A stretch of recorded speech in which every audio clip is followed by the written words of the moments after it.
Here's a problem I run into often, and it's a mitered corner for an exterior building with siding. Either they're using tongue and groove or shiplap, and again, I've seen it with other materials, shingles, shakes, you name it. And of course, it's the gap here. They cut the 45 and it looks nice in the beginning, but after a while, I mean, within a short period of time, I've seen this happen in less than a year, and this building doesn't look that old. I mean, I would be shocked if this building is older than 5 years. But I've seen something like this actually happen before they had time to finish the siding. And there are a few different reasons why, but most of it is going to have to do with the wood, where the wood was cut from the tree. The closer we get to the center of the tree, the more problems we're going to have with the wood cupping, warping, twisting, bowing, and the moisture content in the wood.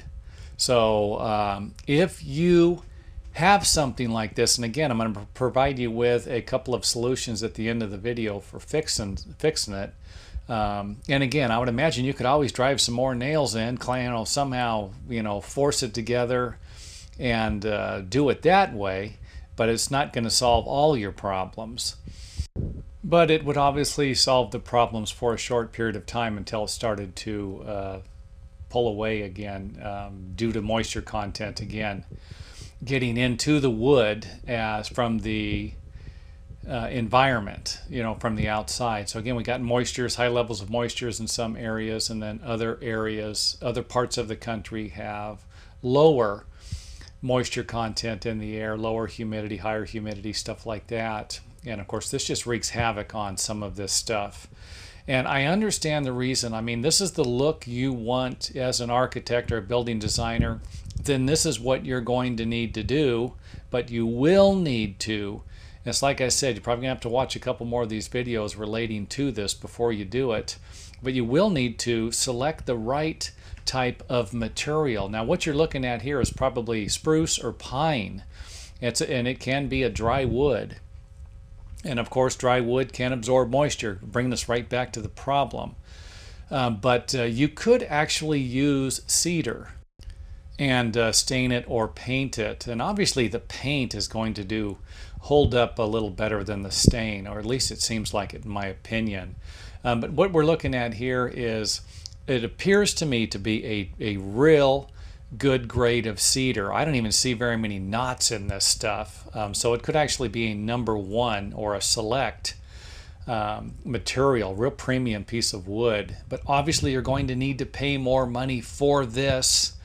And if that's not the look you want, then obviously you're going to have to go back to the other product. And of course, I like tongue and groove better than shiplap. Anyway, for siding, shiplap, again, it's a cheaper material most of the time, and that's why most builders and architects use it.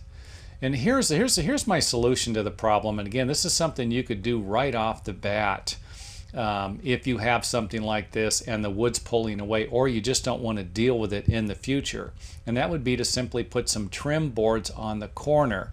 And again, these boards, if you're going to stain the building, they could actually be stained or painted, whatever you're going to do. But this will actually allow the siding to expand and contract without being as visible. You're not going to see the gaps if the boards pull away from the corners and you got a big gap in the miter cut. You're not going to see it as much with something like this. But obviously you wouldn't need to miter the corners of the siding if you were going to use trim. So it's actually a process that will speed up the assembly of the siding also.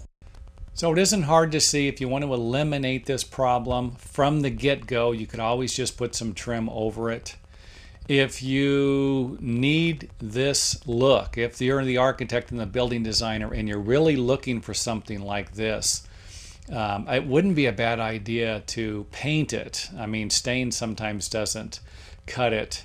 And really, try to drive around your area and see if you have anything like this, and see what it looks like after a few years or even a few decades after it's been installed. This just seems to be a problem, and it's the same problem every single time, unless you're using a premium lumber that is dry, where each piece is consistently the same moisture content. Then you're not going to have a problem. And again, you would need to seal this lumber as soon as possible.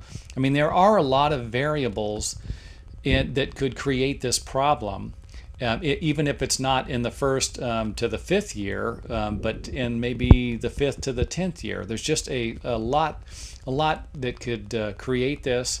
And again, putting trim on the corners could provide you with an easy solution to avoid looking at something like this in the future.